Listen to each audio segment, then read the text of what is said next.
আওয়ামী লীগের ভবিষ্যৎ খুবই ভালো।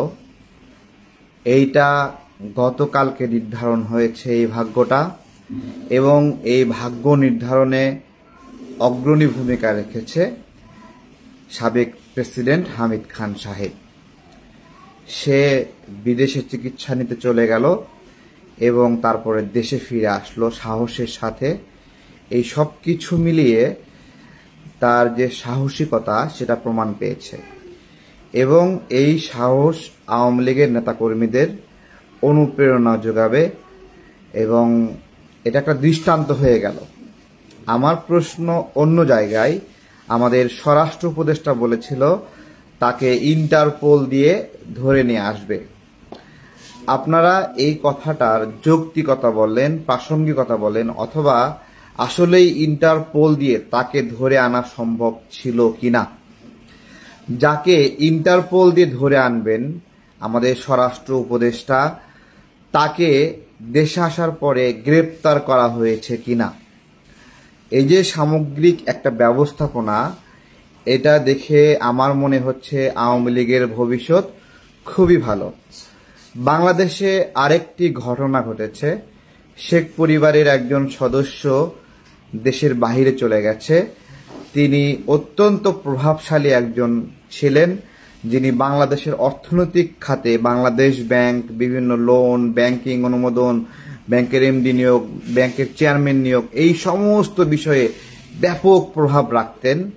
সেই ব্যক্তি বাংলাদেশ ত্যাগ করেছেন গতকালকে।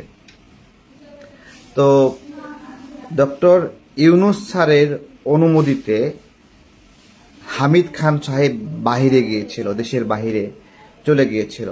এই কথাটি আমি বিশ্বাস করি, তার অনুমতিতে গিয়েছে। আমার প্রশ্ন হলো, এইরকম আরো কারা কারা বিশ্বাস করেন যে ডক্টর ইউনূস নিজেই অনুমতি দিয়েছিলেন হামিদ খানকে বাহিরে যাওয়ার জন্য?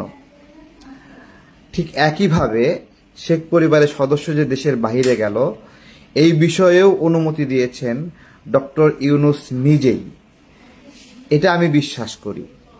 আপনারা কারা কারা এই বিষয়টিতে বিশ্বাস করেন যে ডক্টর ইউনূসের অনুমতি নিয়েই শেখ পরিবারের এই সদস্য দেশের বাহিরে গেছে? শুধু এই সদস্য না, আরও যারা অপরাপর সদস্য দেশেই ছিল, তাদের সবাইকেই ডক্টর ইউনূসের অনুমতি এবং তার ইন্ধন বলেন অথবা তার একটা সহযোগিতায় দেশের বাইরে একজন একজন করে নেওয়া হয়েছে। এইটা আমি বিশ্বাস করি। আমি গণ অভ্যুত্থানের পরে ডক্টর ইউনূস যেদিন দায়িত্ব গ্রহণ করলেন, সেদিন একটা বক্তব্য দিয়েছিলাম ফেস দ্য পিপলে, যে আজ থেকে এই সরকারের দুশ্মন আওয়ামী লীগ আর না। হ্যাঁ, এই সরকারের দুশ্মন হবে অপরাপর রাজনৈতিক দলসমূহ, যারা ক্ষমতায় আসার সম্ভাবনাময় অবস্থায় আছে। কেন এটা বলেছিলাম? আমি ওই সময় যারা সমন্বয়করা ছিল তাদেরকে দেখেছিলাম আওয়ামী লীগের নেতা কর্মীদেরকে নিয়ে মিটিং করছে, তাদের বাসায় গিয়ে মিটিং করছে। এইরকম একটা পরিস্থিতি দেখে আমি এই কথাটি বলেছিলাম যে এখন থেকে আওয়ামী লীগ আর দুশ্মনের তালিকায় রইল না। এখন থেকে দুশ্মন হলো বিএনপি, জামাত বা অপরাপর রাজনৈতিক দলসমূহ, যারা সম্ভাব্য ক্ষমতা আসবে।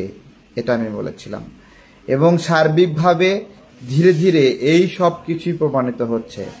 আজকে আওয়ামী লীগ আমার শত্রুর তালিকায় নাই, আজকে আওয়ামী লীগ বিএনপির শত্রুর তালিকায় নাই, আজকে আওয়ামী লীগ জামাতের শত্রুর তালিকায় নাই, আজকে আওয়ামী লীগ ডক্টর ইউনূসেরও শত্রুর তালিকা নাই। হ্যাঁ, তো এইটা দেখে আমার মনে হচ্ছে যে আওয়ামী লীগের ভবিষ্যৎ খুবই ভালো। দেখুন, বিভিন্ন দল, সেটা বিএনপি হোক, জামাত হোক, এনসিপি হোক, সবাই আওয়ামী লীগকে তাদের দলে নেওয়ার জন্য বিজ্ঞাপন দিচ্ছে, ঘোষণা দিচ্ছে, ডিক্লারেশন দিচ্ছে, তাই না? তো এইটা দেখেও আমার মনে হচ্ছে যে আওয়ামী লীগের ভবিষ্যৎ বেশি একটা খারাপ না। এই যে সামগ্রিক অবস্থা, এইটা কেন হচ্ছে? আমার দৃষ্টিতে এটা হচ্ছে এই জন্য যে আওয়ামী লীগ একটা অনেক বড় একটা শক্তি, যেই শক্তি ক্ষমতা থেকে চলে গেলেও উপদেষ্টা প্যানেলকে নিয়ন্ত্রণ করার ক্ষমতা রাখে, এবং এই উপদেষ্টা প্যানেলে আওয়ামী লীগের অনেক সুবিধাভোগীকে দায়িত্বে নেওয়া হয়েছে। কনক সারোয়ার ভাই, সাংবাদিক কনক সারোয়ার ভাই আজকে বলেছিলেন, এই সরকার আমাদের কোনো কথাই রাখেনি। বলেছিলাম গোটা 15 জন উপদেষ্টাকে ঘাড় ধাক্কা দিয়ে বের করে দেওয়ার জন্য, কিন্তু ডক্টর ইউনূস তা করেননি। ছাগল দিয়ে হাল চাষ হবার নয়, কনক সারোয়ার ভাই এই লেখাটি লিখেছেন।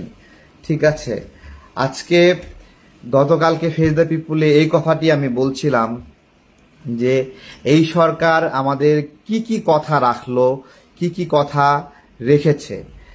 হ্যাঁ, আমরা একটু চলেন বিবেচনা করি আমাদের কি কি কথা রাখলো। সমকামী বিষয়ে এনসিপি নামের যে সংগঠন, তারা তো সরকারের সহযোগী একটা সংগঠনই, তাই নয়?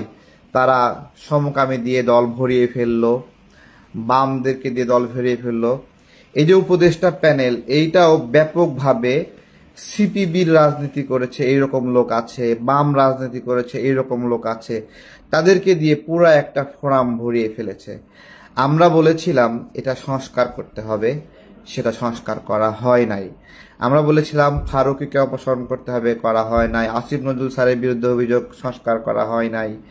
ডক্টর ইউনূস নিজেও